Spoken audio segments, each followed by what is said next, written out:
What's up? Here with your boy C. How for LaFine Print, and today we have been gifted the opportunity to sit down with an extremely busy businessman around the city of Columbus, Ohio, and abroad, your boy, Derek Amaya. First off, Derek, thank you so much for the interview. Absolutely, thank you for having me. We've done some business in the past. When you opened the cave, I was granted the opportunity to shoot for you guys. I shot a little bit for your menu. I did a couple videos for you. Every time we've worked together, you made me feel like family, bro. So I appreciate the interview. I'm sure everybody out there is about to appreciate it. We're about to pick this guy's brain a little bit and see what has made him so successful around the city of Columbus and here lately, not even nationally, but worldwide. This dude is doing so much. We want to get into it. So here we go.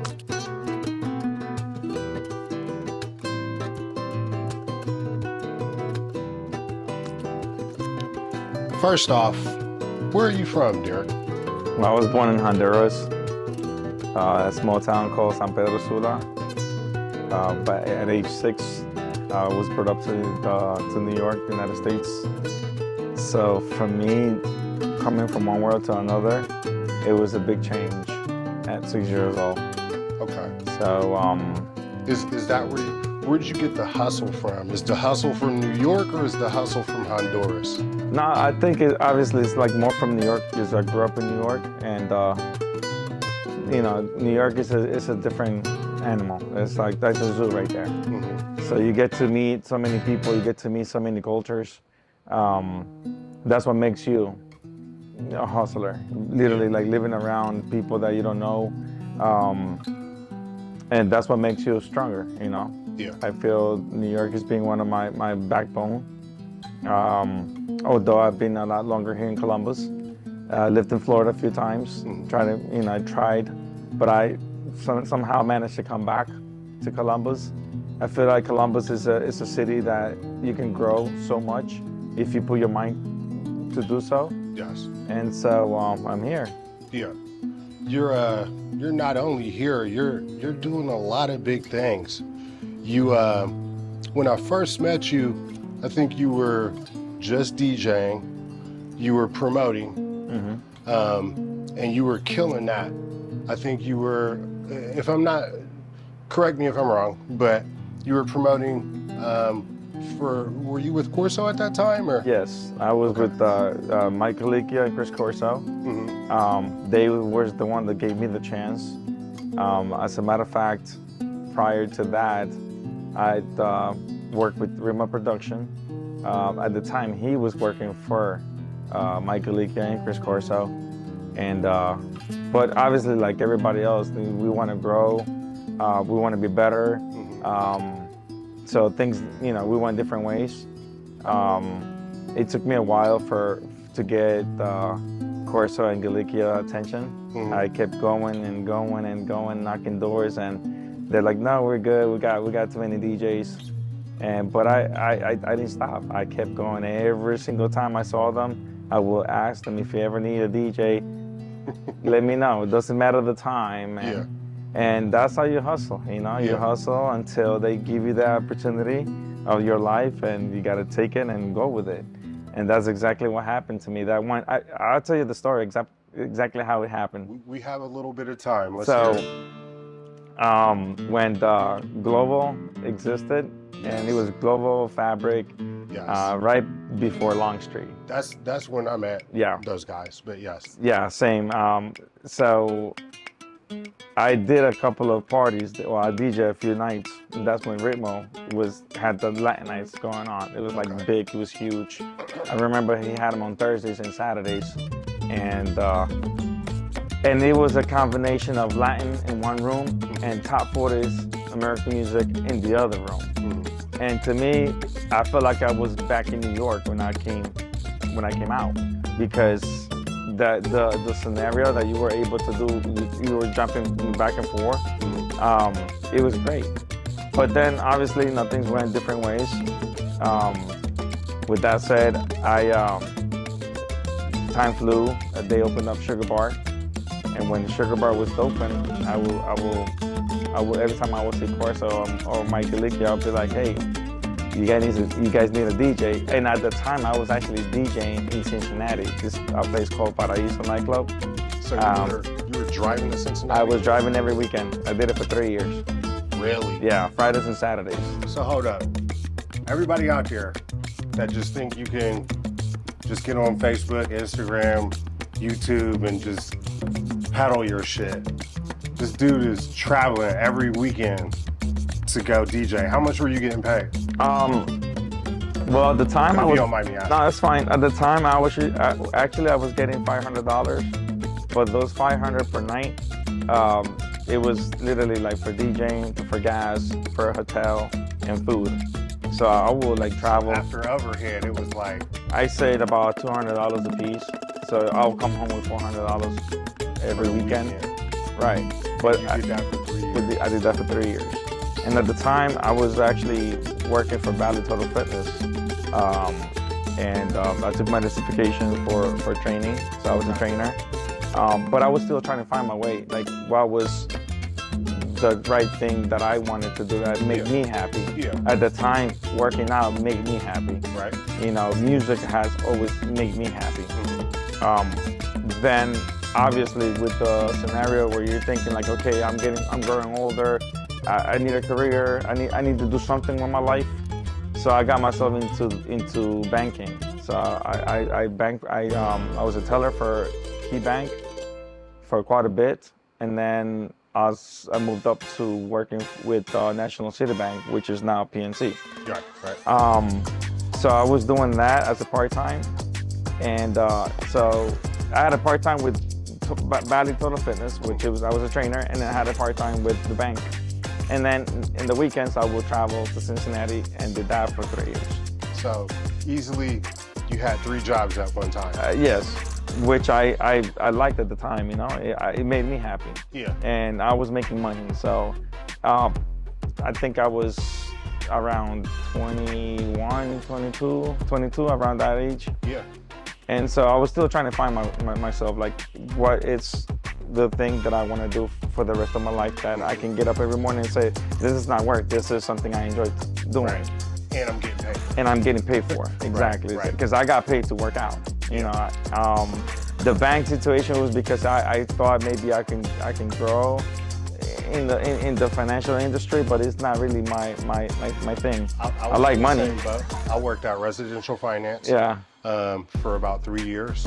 I was in banking, loan officer, and it just came to a point where I was like, that's not for me. Right. So yeah. I completely understand what you're saying. I mean, it's crazy how this podcast, this interview right now, is actually we're gonna talk about really like the things that I've gone through that I have never talked about it in any other interview or anything else. Let's go. So it's crazy because people see you as what you have now, but they don't know how you got there. Right. You know. And that's the thing that I think is what's messed up with social media and a lot of the world right now. Everybody looks at the end result, but they don't look at the work that goes into it. Right. I feel like everything I've done, it's helped me grow and build, and also to be a better person. Mm-hmm. You know, because every single day I get phone calls or texts or messages through Instagram or Facebook, people wanting to come and work for Cave, or DJs that want to come and DJ at Cave. If I ignore them, it's not because I don't want to, it's because, you know, I got so much on my plate. It's nonstop. Yeah. You know, and if I have to like answer every single message, I might as well don't. Messages all day. Exactly. Yeah. And but that was me at one point. You see, making those phone calls, trying to get in, going to the bars, trying to get to know the manager or the security guard or even the owner. for a very long time. It's a lost art. The art of the hustle. Yeah. Trying to get in, starting from the bottom. These kids don't really know. No, they really don't. Honestly, like with the new technology and the media, it's so sad that talented DJs are missing out on the opportunities just because they don't have the connection. Now, do you think with the right work etiquette that they would be in a better place, or do you think they're kind of lax on their laurels and they're expecting the technology and everything to kind of overcome their work ethic? Tell you the truth, anybody can be a DJ now. Mm-hmm. It's so simple, so easy because of technology. Like when I first started, I started with cassettes because I didn't have money to buy vinyls. You know what I mean? Hey, so man, cassette I love to hear cassette that. was like, it was $8 for a cassette. You know what I mean? So I would work all throughout the weekend, painting or doing construction with my uncles and with my dad. And here's $50. I would run and go get me the hottest cassettes at the moment, so that I can go home and play with it. And the way I mixed was like, you reverse play, and so you reverse and play and try to meet the beat of the other song that was playing at the moment. So that what makes you a DJ. Really reading the notes by ear and not by notes. So the difference is nowadays, with this new technology, you can just go buy a mixer, buy a computer, buy a ton of music, and boom. If you know how to mix one song with the other, which is a lot easier to count the notes on anybody can do it. Right, and they've got this software now, right, where it's pretty much on autopilot. So that's number one. Mm-hmm. Number two, media. If you're good looking or if you have the what's the word I'm looking for? Like charisma. The charisma or the way of how to attract people to come visit your page. Mm-hmm. And then for X reason you do become famous or known or popular, that helps a lot. You know what I'm saying? Yeah. So that helps. Which is weird because now that can kind of be manufactured. Right. A little bit. Absolutely. You can buy your likes, you can buy your followers. Mm-hmm. And then you can go to an owner and say like, look, I got this many followers and bring me in. Right. And a lot of them are doing that. But those are traveling. Those are the ones that don't want to stay in just one area or one city.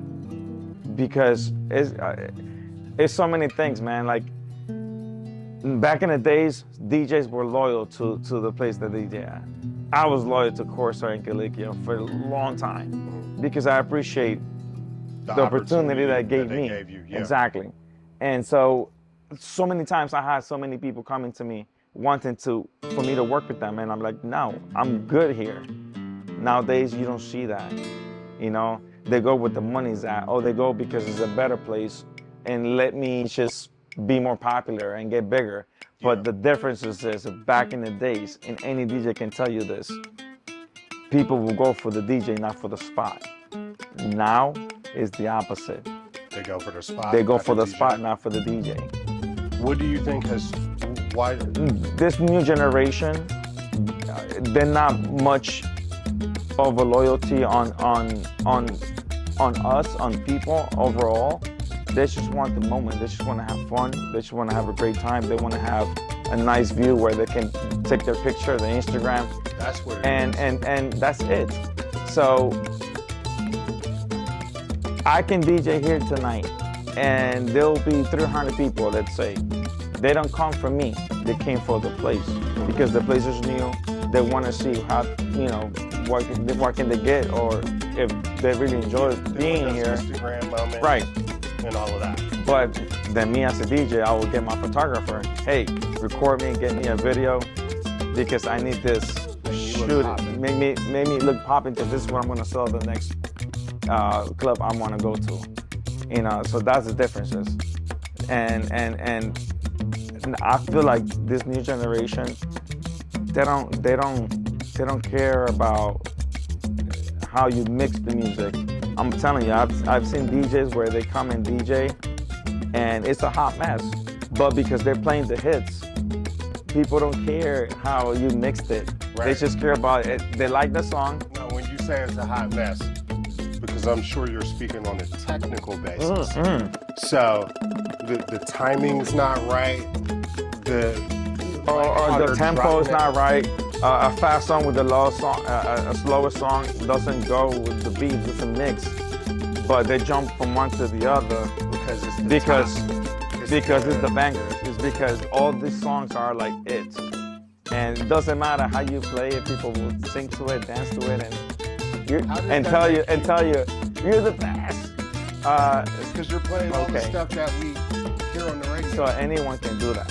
Okay. You know, to me as a DJ, learning with time, what I've known is from experience, because I've been doing this since 1995. You know. Don't date yourself. So that makes you an old man. It's okay, but you know, I'm proud. Yeah. Because the fact that when I'm around other new DJs and I can compare, I try to teach them or to like advise them, giving them advices like, hey, you know, if you see an older crowd come in, don't bust out with a song that you're gonna pull them out. Like you need to slow down and come up with read your audience and then start as you go building. Right. And even there's songs that are like old school that you play, everybody will dance to it. Yeah. So this is how we do it. So those are the things that you have to, as a DJ, kind of read the crowd, read what you have, and don't, you know. And that's a lot of DJs nowadays. They don't have that. They just go with like boom, because they want to start hard, but they forget there's a different crowd, and that's when things go left.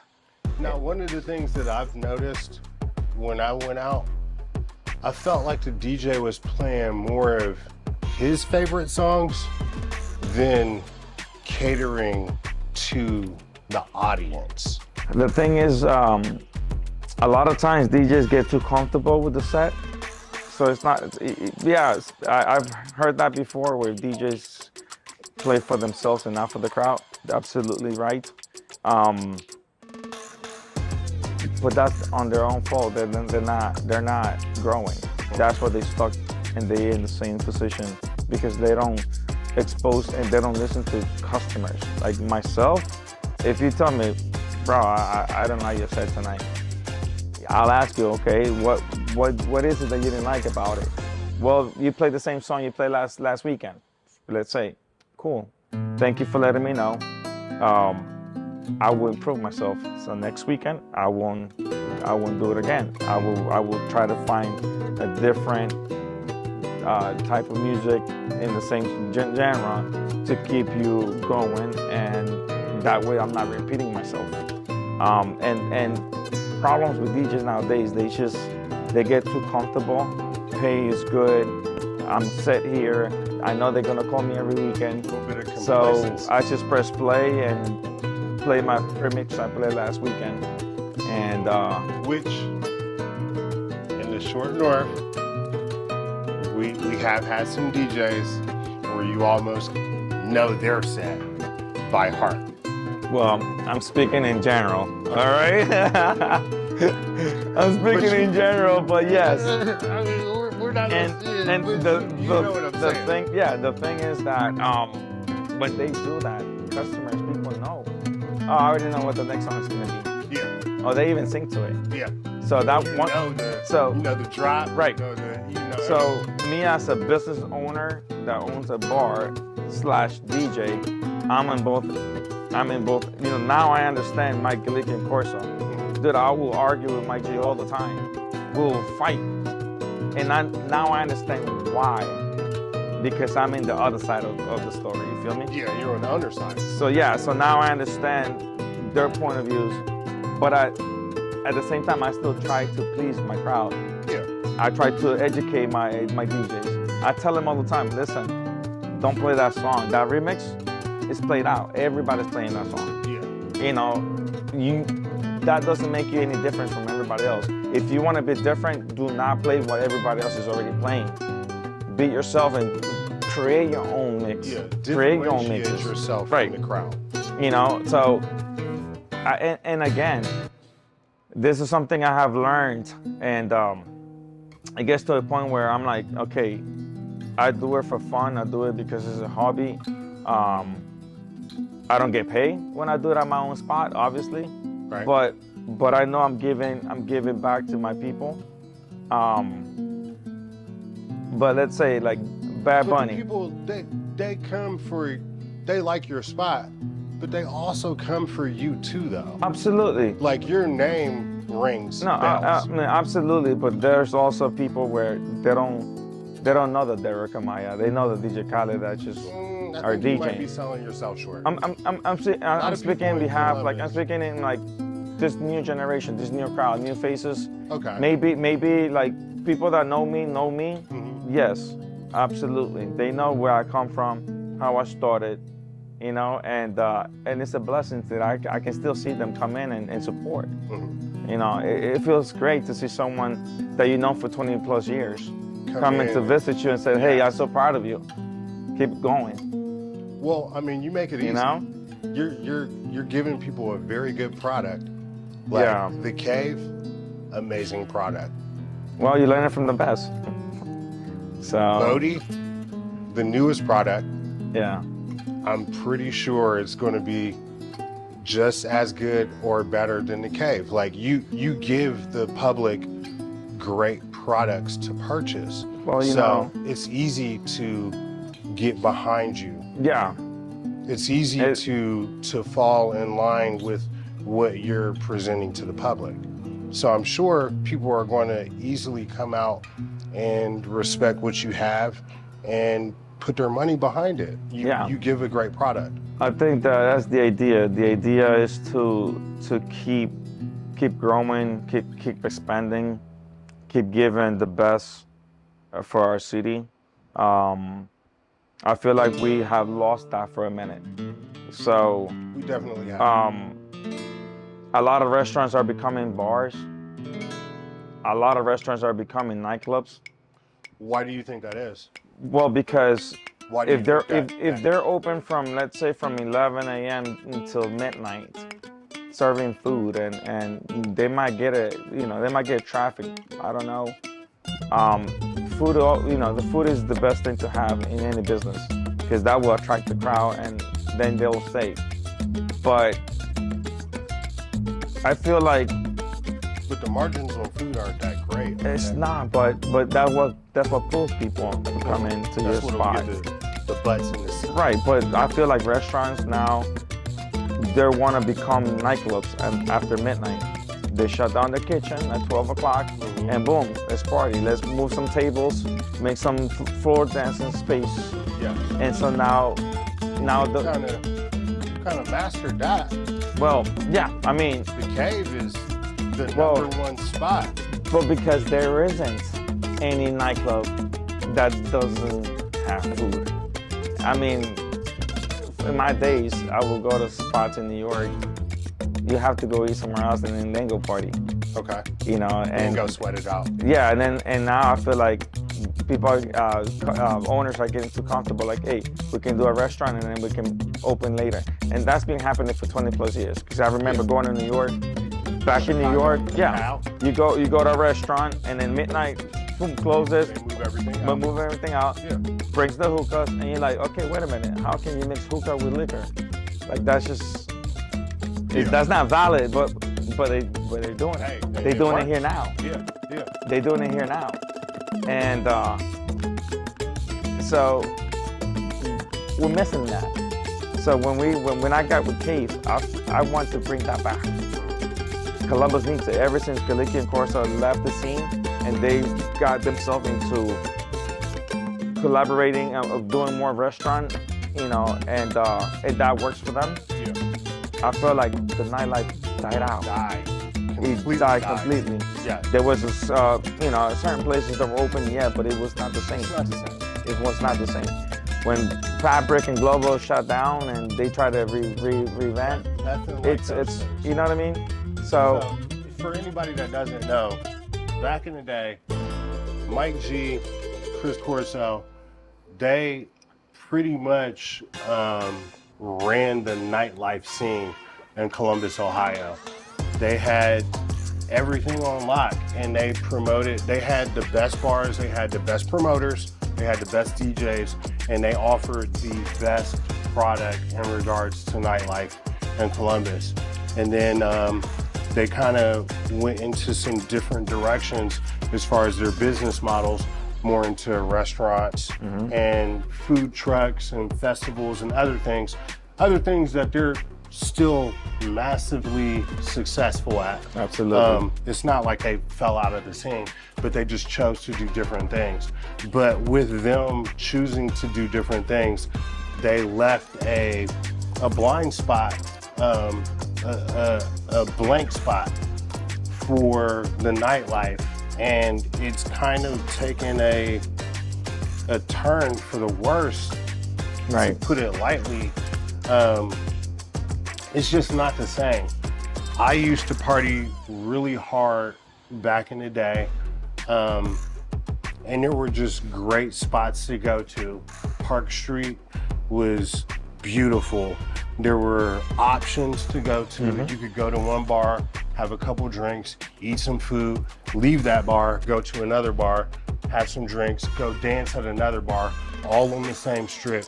They did a really good job of making it work. And once they left a void. And thanks to Derek, and there are a couple other pioneers that have came and taken the undertaking of reviving our nightlife. And he's done a really good job of it. You're probably the pioneer. You're spearheading the entire event. I don't know of any other spots that really get the recognition that the Cave does. Yeah. The Cave right now in Columbus, Ohio. If anybody out there is ever looking for somewhere to go on a Friday night, Saturday night, it's more of a Latin bar, but who the fuck doesn't love hot Latina women? Yeah. Good Latino music. My boy DJing, he runs the dopest spot in the city right now. There's no other place to go, and it's safe. It's a safe environment. It's beautiful women, beautiful bartenders. The drinks are ridiculous. He took over. He put it on his shoulders and he ran with it. Yeah, you know, the whole idea when we first opened Cave, we wanted the Cave to be more like a lounge. But obviously, because of my experience or background doing Latina nights for a very long time, yeah, the crowd will come in and they keep asking for like, hey, play some salsa, play some merengue, like we want to dance. Yeah. Like, this is not a nightclub, this is a lounge.